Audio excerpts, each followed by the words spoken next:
हम सभी प्रतिदिन अपना कार्य करते हैं तो कभी कुछ अधूरा रह जाता है, तो कुछ भूल हो जाती है, कभी कुछ हानि हो जाती है और फिर उस भूल, उस हानि के अनुभव की पीड़ा तले हम दब जाते हैं। अब आप लोग कहेंगे कि ऐसा होना तो स्वाभाविक है। यदि ऐसा है तो तनिक सूर्य की ओर देखिए। वो प्रतिदिन अंधकार से लड़ता है और हर रात्रि के पश्चात एक नई ऊर्जा, एक नए तेज के साथ उदित होता है। तो क्यों ना आप भी अपने जीवन की बीती पुरानी बुरी बातों को भुलाकर अपना प्रत्येक दिन नई ऊर्जा, नए जीवन की तरह प्रारंभ करें। विश्वास कीजिए, आपका जीवन सरल हो जाएगा और आनंददायी भी।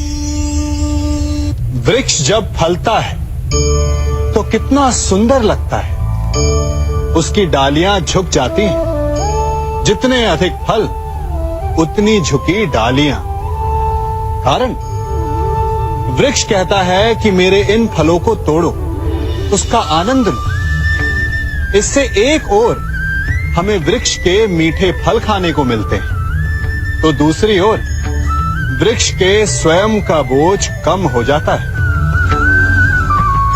इसी भांति यदि आप सफल हैं तो अहंकारी मत बनिए, विनम्र रहिए।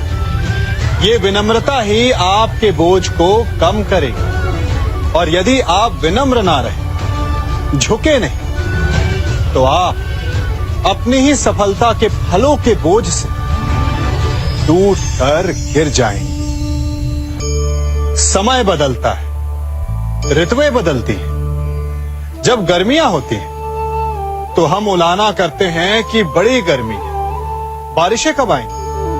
और जब बारिश आती है तब हम कहते हैं कि बड़ा चिपचिप, सर्दियां कब आएंगी। और जब सर्दियां आती हैं तब हम गर्मी की प्रतीक्षा करने लगते हैं। और इसी कारण हम किसी भी ऋतु का आनंद नहीं उठा पाते। कल क्या होगा इसके विषय में सोचकर अपना समय व्यर्थ करना बंद कीजिए। ऋतुओं पर आपका कोई वश नहीं, परंतु आज के, अभी के इस पल पर, इस क्षण पर आपका वश तो है। उसे जीना सीखिए, उसका आनंद उठाना सीखिए। सबके मन का सबसे बड़ा भय क्या है? सबसे बड़ा लालच क्या है? सबसे बड़ी चिंता क्या है? तनिक विचारिए।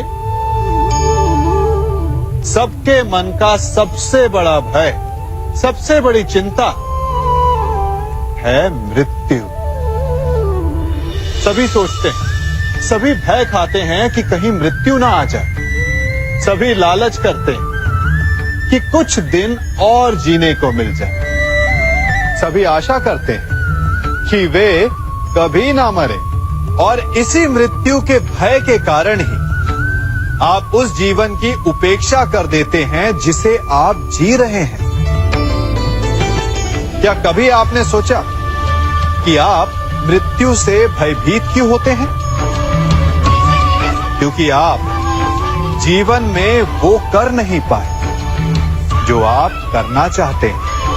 और जो आप करना चाहते हैं वो कर पाना तभी संभव होगा जब आप मृत्यु के भय से निकलकर अपने जीवन के हर पल का उपयोग करना सीख जाएंगे। तो मृत्यु के भय से बचने का केवल एक ही मार्ग है, एक ही मंत्र है। अपने जीवन के हर पल को जियो। वृक्ष मुझे बहुत प्रिय हैं, बहुत अच्छे लगते हैं। आपको भी अच्छे लगते होंगे। कारण ये है कि वो हमें छाया देते हैं, अपनी शीतलता देते हैं, शांति देते हैं। परंतु मुझे वृक्ष एक और कारण से अच्छे लगते हैं, और वो कारण है वो सीख जो एक वृक्ष हम सभी को देता है। और वो सीख है अमरता। एक वृक्ष कभी नहीं मरता, मरने से पूर्व वो अपने जैसे कई वृक्ष अपने बीजों के द्वारा संसार को दे जाता है। तो अमर होने का केवल एक ही मार्ग है, और वो है जो आपके पास है वो संसार को दो। अपना ज्ञान, अपना अनुभव, अपना आनंद बांटने में कंजूसी ना करें, कभी कृपण ना हो, तो आप संसार में सदा जीवित, सदा अमर रहेंगे। हम सभी घरों में रहते हैं, और अधिकतर लोगों के जीवन का ये एक स्वप्न तो होता ही है कि हमारा अपना घर हो, है ना? और बड़ी अद्भुत बात तो ये है कि कुछ समय के पश्चात हम उस घर को विस्तृत करना चाहते हैं, उसका आकार बदलना चाहते हैं, उसकी रूपरेखा बदलना चाहते हैं, क्योंकि इसमें आनंद भी है। तनिक सोचिए, जब आपको घर का वास्तु बदलना हो, उसे और सुंदर बनाना हो, तो पुराने निर्माण को तोड़ना पड़ता है, उसे गिराना होता है, घर में तोड़फोड़ करनी पड़ती है, क्योंकि निर्माण के विज्ञान में टूटने का ज्ञान बहुत ही आवश्यक है। ठीक उसी प्रकार यदि आपके जीवन में समस्याएं, विपदाएं या बाधाएं आपको थोड़ा तोड़ें, तो इसे संकेत समझिए कि आपके भीतर कुछ नया बनने वाला है, कुछ नए का निर्माण होने वाला है। और स्वागत करें इस नए निर्माण का, अपने जीवन के इस नए युग का। कभी वन में सिंह को अखेट करते देखा है? हमें लगता है कि सिंह तेजस्वी है, बलशाली है, तीव्र है, इसलिए वो अखेट कर पाता है। परंतु इस अखेट के दूसरे पक्ष को भी देखने का प्रयास कीजिए। सिंह अखेट तभी कर पाता है जब हिरण आस छोड़ देता है, जब वो भागना बंद कर देता है, जब वो संघर्ष करना छोड़ देता है। सिंह हिरण की मृत्यु नहीं चुनता, हिरण स्वयं अपनी मृत्यु चुनता है। ठीक उसी प्रकार असफलता हमें नहीं चुनती, हम असफलता को चुनते हैं। ये हम ही हैं जो आशा को छोड़कर संघर्ष करना छोड़ देते हैं और भाग्य का अखेट बन जाते हैं। इसलिए संघर्ष करना मत बंद कीजिए, प्रयास करते रहिए और सफलता आपकी मुट्ठी में होगी। जब घर में अंधकार छा जाता है तो प्रकाश लाने के लिए आप क्या करते हैं? दीपक ढूंढते हैं और उसकी लौ को प्रज्वलित करते हैं, और फिर अंधकार अपने आप दूर हो जाता है। अब आप कहेंगे कि इसमें कौन सी नई बात है?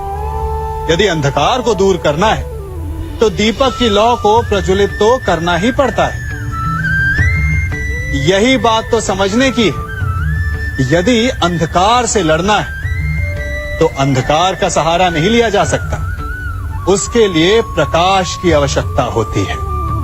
घृणा का अंत करना है तो उसे घृणा से अंत नहीं किया जा सकता, उसे प्रेम की आवश्यकता होती है। शत्रुता का अंत शत्रुता से नहीं किया जा सकता, उसे क्षमा की आवश्यकता होती है। यदि आपको नकारात्मक ऊर्जाओं से लड़ना है तो स्वयं को सकारात्मक बनाना होगा, और तभी आपके जीवन में वास्तविक आनंद आ सकेगा। एक न एक बार हर युवा के जीवन में एक ऐसा समय आता है जब उसे लगता है कि उसके माता पिता उसके साथ बहुत कठोर हो रहे हैं। मैं आपसे पूछता हूं, क्या आपने कभी कुम्हार को मटकी बनाते हुए देखा है? वो गीली माटी से मटके को चाक पर आकार देता है, और वास्तविक आकार वो मटकी को तब देता है जब वो लकड़ी के संभल से मटके को बाहर से पीटता है। हम सभी उस कुम्हार को मटके को पीटते हुए देखते हैं, परंतु उस कुम्हार के उस हाथ को नहीं देखते जो मटके को भीतर से बाहर की मार से सहारा दे रहा है। हमारे माता पिता भी ऐसे ही होते हैं। अपनी संतान के भले के लिए, उसके भविष्य को आकार देने के लिए कभी कभी वो कठोरता को भी अपनाते हैं। आप केवल उनकी कठोरता को मत देखिए, उस संभल को भी देखिए जिसने आपको भीतर तक से संभाल कर रखा है। आप जानते हैं कि मैं क्या कर रहा हूं? मैं प्रतीक्षा कर रहा हूं कि कब इस वृक्ष पर फल लगेंगे और मैं उन मीठे फलों के रस को चख पाऊंगा। हंसी आ गई ना आपको? आप भी सोच रहे होंगे कि भला कौन सा मूर्ख बबूल के पेड़ को बोकर आम खाने की इच्छा रखता है। यदि कांटे बोए हैं तो फल नहीं, कांटे ही मिलेंगे।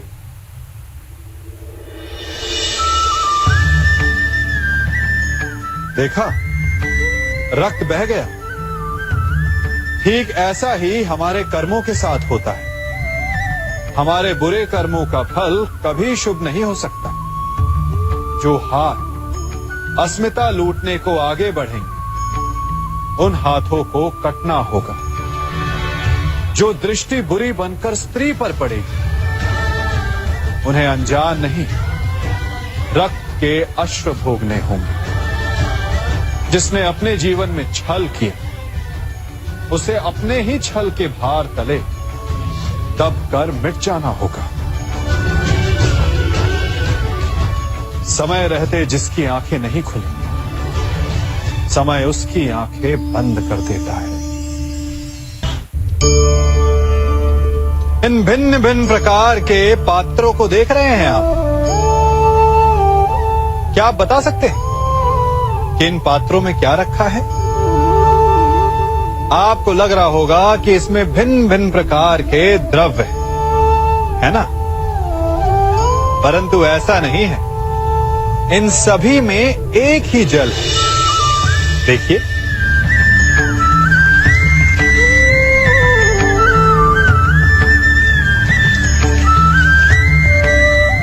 परंतु ये भिन्न भिन्न लगते हैं क्योंकि जिसमें ये जल रखा है उसके रंग को परिभाषित करता है।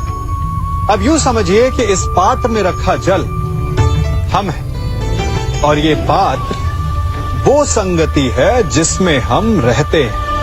हमारी संगति के गुण धर्म हमें, हमारे व्यक्तित्व को, हमारे संप्रेषण को बहुत प्रभावित करते हैं। इसलिए अपनी संगति पर जिनके साथ रह रहे हैं उन्हें चुनने में सावधानी बरतें, क्योंकि जल को अपना पात्र चुनने का अधिकार नहीं, किंतु हमें अपनी संगति चुनने का अधिकार अवश्य है। हम सभी के जीवन के लिए मित्रता बड़ी महत्वपूर्ण है। हम सभी अपने जीवन में अपने अपने मित्र चुनते हैं।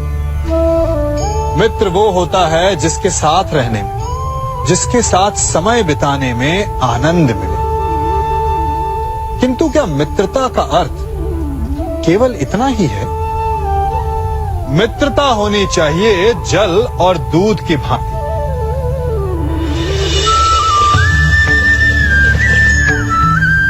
जो एक साथ सदा मिल जाते हैं, एक आकार हो जाते हैं। जब दूध उबलता है तो जल भाप बनकर उड़ता है ताकि दूध का अस्तित्व बना रहे।